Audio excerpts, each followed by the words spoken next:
السلام علیکم تماشابینان ارجمند. برنامه نوبتی دانش سپر این لحظه منظور شما میگردد.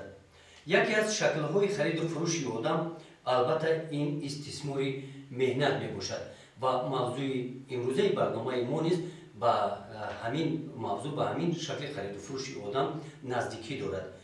موضوع چنین است: چی باید کرد اگر کارفرما حقوق‌های مهاجر مهنتی را پایمال سازد؟ در این برنامه ما دعوت کردیم کارشناس برنامه حقوقشناس قربانعلی سیتاموف را و خوش آمدید به برنامه امروزه و اویل همین موضوع مرحمت اندیشه های شما چگونه است؟ در حقیقت هنگام پایمال کردن حقوق‌های کارمند یعنی که مهاجر مهنتی از طرف کارفرما، در این حالت ما پیش از همه یادآور می‌کنیم که پیدا شدن مهاجرت مهنتی در جمهوری تاجیکستان وقتی که بعد در دوام جنگ‌های شهروندی در جمهوری تاجیکستان می‌بینیم که بعداً شرایط‌های زندگی مردم اقتصادیش پس خمید، مجبور شدن که شهروندان برای پیدا کردن یعنی مبلغ برای زندگیشون پیش رفتن به مهاجرت مهنتی سفر نمودند. بیشتر خیلی که ما شما هستیم شهروندان جمهوری تاجیکستان برای مهاجرت مهنتی بیشتر به جمهوری روسیه سفر میکنن، حاضر هم رفت آمده شدن. مقصد از اون است که وقتی که سالهای 94 تا سال 99 قانون درباره مهاجرت نبود، وقتی که ضرورت پیدا شد سال 1999 قانون جمهوری تاجیکستان درباره مهاجرت قبول شد. بعدا سال 2008 2005 2008 بود 2010 و قانون مذکور تغییر و وارد کرده شد. مقصد یعنی قبول کردن قانون مذکور از اون عبارت بود که یعنی شهروندان جمهوری تاجیکستان و دیگر شهروندانی که به جمهوری تاجیکستان هم به مهاجرت میآیند یعنی که حقوق آنها حمایت کرده شود. بعدا شهروندانی که امروز در مهاجرت مهنتی هستند یعنی حقوق آنها از طرف کارفرما پایمال کرده میشوند. یعنی در کدام حالت حقوق‌های مهاجر مهنتی از طرف کارفرما پایمال کرده میشود به اندیشه شما؟ به اندیشه من از یک طرف ندانستن زبان روسی باشد، از طرف دیگر ندانستن حقوقشون از چی بارد است. وقتی که پیش از همه باید که با واسطه یعنی مقامات‌های داخلداری که از طرف جمهوری تاجیکستان یعنی بله یعنی باید کدام حقوق‌ها را داشته باشد مهاجر مهنتی؟ مهاجر مهنتی پیش از همه باید که وقتی که به جمهوری روسیه که ما بسیار ترازی در نظر داریم سفر میکنن، پیش از همه داند که به جایی که کار دارد می‌دارد حتما باید که شهرنامه مهنتی بستنش لازم است. بسیاری وقتا میشه که با کارفرما به یگون شهرنامه مهنتی کار میکنن، مبلغ شاید سر وقت پرداخت نمیکنن یا اینکه در حالتایی میشوند که یعنی که وقتی که رفت به قید نمیگیره، پتین گرفته نمیتونه. همه اون نشانی اون است که همین یعنی مهاجر مهنتی از ندانستن حقوقش یعنی قانون. بله اکا قربانعلی، یعنی حقوق‌های مهاجر مهنتی کودکس مهنت در جمهوری تاجیکستان در فدراسیون روسیه از روی میارهای بین‌المللی این تطبیق کرده شده است. مطابقه یعنی روزی کاری 8 ساعته مهاجر مهنتی داره همین چیزا باید داشته باشه. اگر به شرطی داشته باشه که چیزی در بالا قید کردیم بین کارفرما و بین مهاجر مهنتی شهرنامه مهنتی به امضا رسیده شده. روزی استراحت باید داشته باشه. باید داشته باشه، لیکن باید سری وقت مزد مهنت پرداخت کرده شود. بله، لیکن بسیاری وقتها هستند که همین سری وقت پرداخت نکردن مزد مهنت یعنی که روزی کاری 10 ساعته 12 ساعته این پیش از همه چیزی که گفتیم در تشکیلات‌های بعدی که میرن در کارخانه‌های دولتی کار نمیکنن. بله اگر موضوعی که در این برنامه ما محاکمه میکنیم یعنی چی باید کرد اگر کارفرما حقوق‌های مهاجر مهنتی رو پایمال سازد. ما اینجا پرسش تلویزیونی گذراندیم اوید همین موضوع. بیاد خودترش این پرسش رو تماشا میکنیم بعد اطراف همین صحبت خود رو ادامه میدیم. برام وقتی که سال 2011 همراه 135 نفر مهاجران تاجیکستان به جمهوری اوکراین سفر کردیم و به واسطه یک فیرما کار کردیم که همون طوری قید کردن همه حجت رو علاقه وقتی که وارد شدن به همون حدود فیرما اومد علاقه مسئولی همون فیرما حجت‌هایمون از دست گرفتمش. خب و دوام 6 ماه که اونجا کار کردیم از لحاظی که فرض کنیم چه حقوق داریم و نداریم و آیا از حقوق استفاده می‌بریم می‌بینیم که اکثر مهاجران عموما به عملی را پیش گرفتیم. با چه خاطر؟ برای فکر میکنیم که هیچ کس به داد نمیرسه و اگر مراجعت هم کنیم به یگان تشکیل داخل دار با جای فرض کنیم فایده ضرر میبینیم و فایده نه. چخیل از همون جای کار از مبلغ شاید که محروم شاید ترسیده میترسیم که از همش میمونیم رونده میشویم گفته ما خوب اولوتر میدونیم اون رو که یگان حرکت نکنیم تا وقتی که به تقدیر تن دهیم. با عاقبت اون گشت که ما گویا از همون حقوق داشته خودمون استفاده نکرده قریب که استثمار گشته به وطن برگشتیم. وقتی که میخوایم مراجعت کنیم فرض کردیم من ممکن که نسبت بعضا رفیقانی که از این معلومات و از معرفت این دورتر بودن و آگاهی نداشتن، بسیار بچه‌ها از دهات بودن، سطح معرفت فرض کنیم دانششون کذایی که نبود. وقتی که میخوایم برآمد کنیم مثلا فرض کنیم ما از حقوق خود دفاع طلب کنیم، آنها میگن که خوب است که خب کنیم برای که باز از این بدتر نشود. گرچنده که ما میبینیم که الان از این بدترش دیگر شاید که نباشد و با همین خیلی یک تأثیراتی بد به وطن گشتیم و شکرانه از اون کردن همه که صحت سلامت به وطن برگشتن. وقتی که کارفرما حقوقی کارگر رو محکوم میکند باید که با کنسول تاجیکستان که در شهر مسکو هست یا که در دیگر شهرها هستند مراجعت کردن در کار. اگر ما با کنسول همون در همون شهری که هست مراجعت کنیم البته یک کمک میرسوند یا یوری میرسوند یکون مسئولیت خوب میدهد. شما یک جا میدونید؟ ما در همون جا بودیم خودمون. نه چه خیلی شد مثال. خب ما از طرف کارفرما یگون حقوق ویران کنی نبود. البته در اونجایی که ما کار میکردیم به نهایت خوب بود، حرمت عزت میکردن کارمون. فقط در یک حالت ما دچار شدیم که من پاسپورتم رو گم کرده بودم. بعد وقتی که مراجعت کردیم با کنسول تاجیکستان آنها به ما دادن возвращение на родину. خیلی مخصوص حجت هست که ما حجت گذاری کردیم و در پویزدی که می اومدیم بلیت گرفته دادن، ما به همون پویزد گشته به وطن اومدیم. یگون جای مشکلات نیست البته.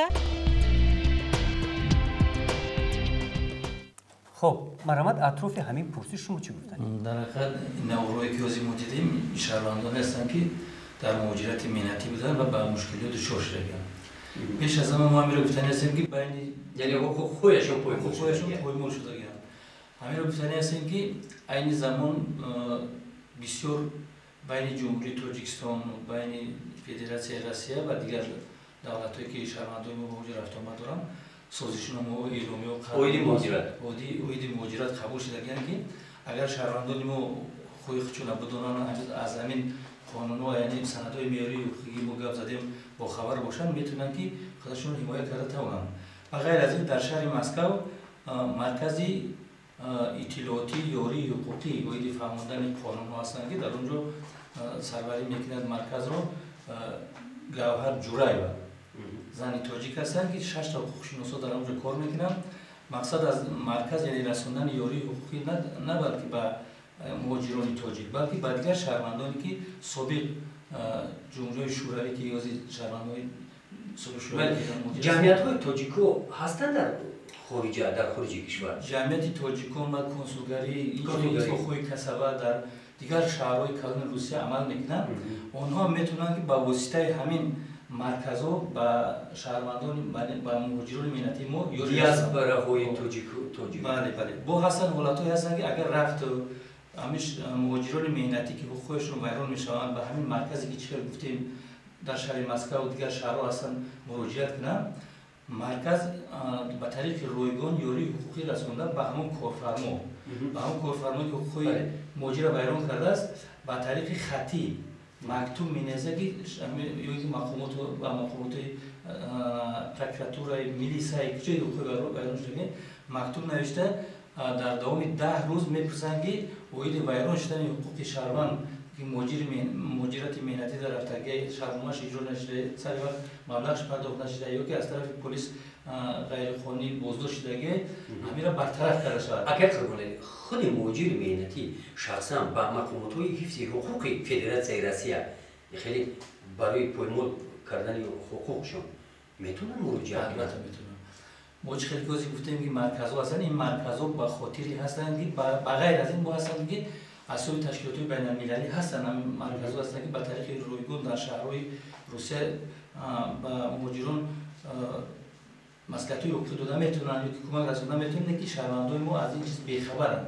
یعنی که از یک طرف که ندانستن زبان روسی، از طرف دیگر ندانستن قانون نباشد هر یک شهروند این روز که در بیرون از جمهوری و مهاجرت مهنتی رفته از هنگام خوش ویران شده بازار میتونه اگر با اندیشه شما همین سبب‌های پایمال گشتن حقوق مهاجران مهنتی در چیه؟ تنها یک در ندانستن زبانه؟ نه ندانستن حقوقشون، یعنی پس بدن بعضیش پس بدن سطح معرفتی میشه. ما در این میبینیم. معرفتی خوب با چی؟ با چی همیشه ادعا کردن ممکن؟ بعد از یک طرف دیگه یک ترس هراس هست که برای فکر میکنند که من در خارج کشور حقوقی من ممکن هیچ کسی حمایت کردن نتونن. رفت من یکی ممکن که مراجعت کنم یعنی باوری نداشتن مهاجر امروز مهاجر ما از بس که در یک سطح پس زندگی میره باوری نداره که مثلا که حقوق رو حمایت کردن بتونه یا اونم بدونه که همین خیلی میوه‌های بین المللی برای حفظ حقوق انسان هست فعالیت میکنن. بسیار خوب، این لحظه گزارش تلویزیونی است تماشا میکنیم.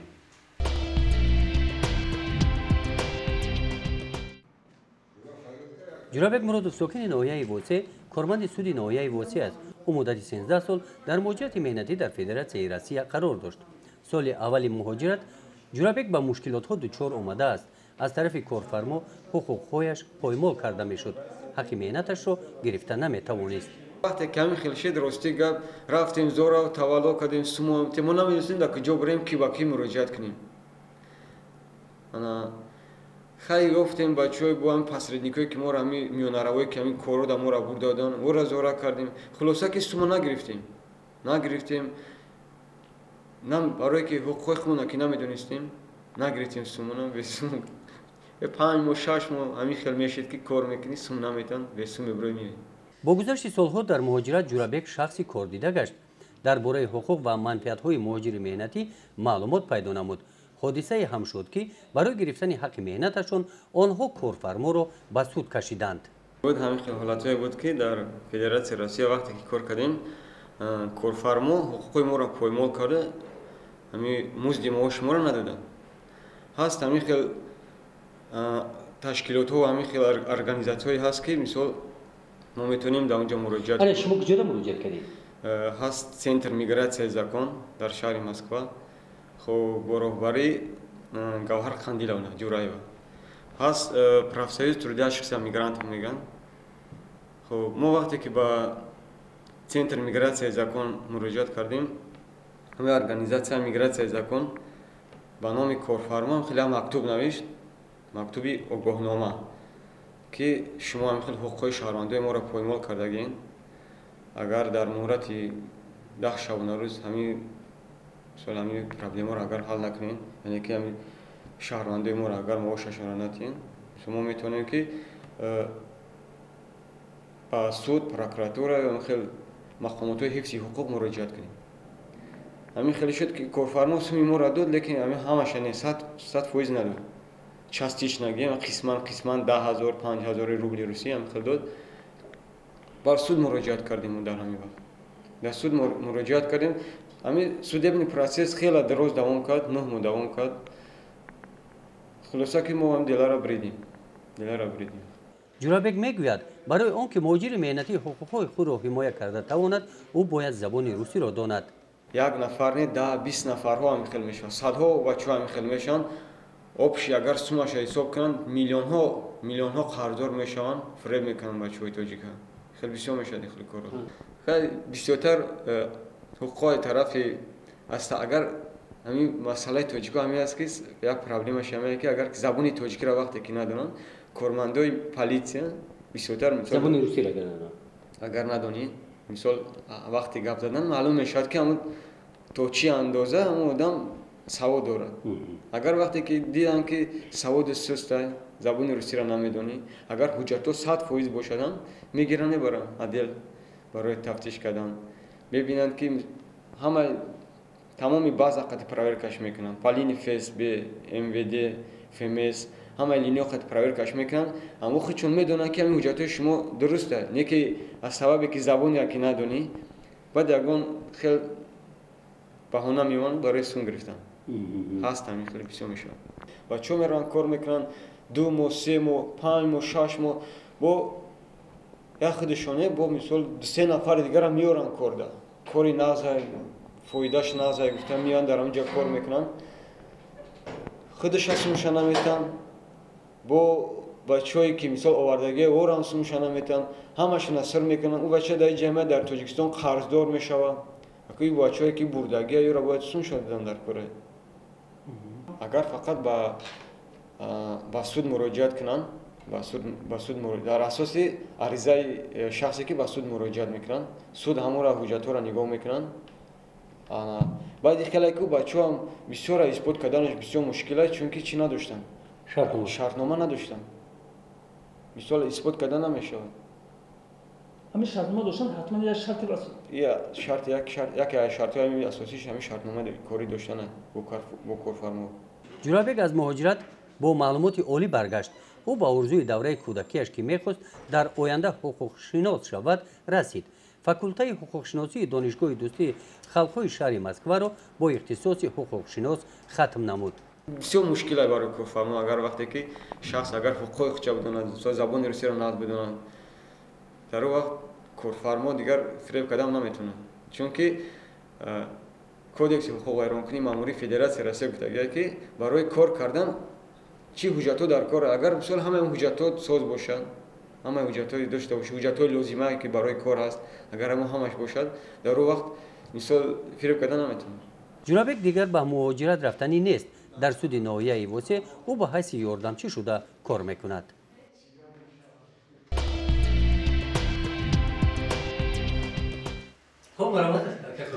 خیلی که از نوردیم جورابک مرادوف تا 13 سال در جمهوری روسیه کار و فعالیت کرد بعدن دانشجو شده دانشگاه شهر مسکو با اختصاص حقوق شناس ختم کرده است نو واسه از اون که سالهای دراز طولانی یعنی که در فدراسیون روسیه کار و فعالیت کرده است ببینید که چقدر با مشکلات دچار شده اونو که امروز شهروندان در مهاجرت مهنتی میروند به یگون شهرنامه و به یگون جای کاری معین از کجا خیلی امکانیت یافته میتوانند که وقتی کارفرما خود را پایمال میکنه و رفته در سود مراجعت کنه یا که یگون مرکز یا که به آقای یاری و رسانند از همین خاطر ما گفتنی هستیم که پیش از اون که به یعنی که مهاجرت مهنتی میروند خوب میشه که یگون کورس‌های معینی یعنی که با مهاجرت رفتن گذشتن لازم است. اقلا یک هفته. اقلا دو کدام کورس‌ها را که کورس‌هایی که دانستن حقوق‌های خودشون. اقلا اودیت‌های حقوق را بدون گرفته در کجا با قید میگیرن. یا گرفته مثلا همین خیلی کورس‌ها مثلا از نوریه روسیه هم برآمده میرن از مهاجر مهنتی هستن. مثلا مهاجر که از روسیه بود در کجا هم خیلی کورس‌های گفتگیش می‌کنن. کدام کورس‌ها هست در روسیه؟ خوب میشد که از طرف مهاجرت مهنتی چی هست که خدمات مهاجرت هست. در همون خدمات مهاجرت ممکن است که پیشتر هم بودن تشکیل کرده بودن یعنی که کورسو میگذاشتن همین حوصله با امر جلو کردن در کره اگر منتظم است گذاشتن میگیرن و اصلا آدمایی که تجربهشون هست بیشتر رفتن اومدن از همون استفاده کردن یعنی من اولا مثلا خواهش میکردم همه از نفری که اینا آینده میدونن که مهاجر مهنتی بشود مهاجر مهنتی این یک جای قانونی هم است شخص حقوق داره در اینجا کار کنه در خارج کار کنه لیکن برای به خارج کشور سفر کردن باید حتما زبانی همون دولتی که باید سفر میکنه باید دونه مثلا اکثری ساکنان شهروندان ما با فدراسیون روسیه سفر میکنن یعنی دانستن زبان روسی برای نفری که با خارج کشور مردم برای سفر میکنه این حتمی است یعنی یکم زبان روسی رو باید اول در مکتب اندیشه من باید نازوزد دوم نفری که باید اول به مکتب رو ختم کرد زبان روسی رو نمیره لیکن هستن امروز کورس‌های مخصوص از طریق خدمات مهاجرت شدگی هستن اگر همین کورس‌ها رو میگذاشتن خلاصه که باید تیار شده بعد رفتن لازم است در شهر مسکو و دیگر شهرهای همین کلان روسیه هم هستن که از طرف همون کنسولگری و از طرف همون مرکزایی که چه در بالا گفتیم که حقوق شهروندای مهاجرای ما رو حمایت کرده میتونن به طریق رایگان در همون فرودگاه‌ها هستن که پیشواز گرفته مهاجرای مهنتی را میگن که برنامه بیاین ما شما رو برای به قید گرفتن حجت رو رسمی کردن الان که مهاجر مهنتی که یکم رو میره به هیچ کس باوری نداره همون شخصی که با وسیله تلفنی گپ زده است چه گپ زده است همون رو اگر خدمالی مهاجر مهنتی میره از تاجیکستان حتی میپره همین قدر برای چی حتی همین که بوکلت هست درباره حقوق‌های مهاجر مهنتی لیکن من بسیار هستند اندیشه معلومات هستند که حتی مهاجر همین بوکلت رو نمیخونند این سببش در چیه؟ سببش خیلی در بلوغ خیلی کردن این از پیش از همه پس بدن سطح معرفت حقوقی مردم ماست. من چی باید کرد که سطح معرفت؟ ما برای میگفتیم که برای که اقلا سطح معرفت حقوقی تو درجه اینه که ما مثلا همه چیز دونه همین قدر دونستن شرط است که وقتی با مهاجرت مهنتی رفت بین کارفرما یعنی شهردما بستن شدن یعنی که هنگامی حقوقش ویران شدن به کجا مراجعه کردن شد دونن به فکر من کفایه اینکه زبان روسی را فقط دونه که خوش ویران نشد. سلامت باشید. یک جوان تشکر از کسی برای اشتراک در این برنامه. تماشاگران ارجمند، اگر شما سوال‌ها این نظر پیدا شده باشد شما میتوانید به صبحانه مجازات که در اینترنت است مراجعه نمایید. همچنین فکر و درخواست‌های خود را عاید همین موضوع میتوانید ابراز نمایید. تا بازدید سلامت باشید.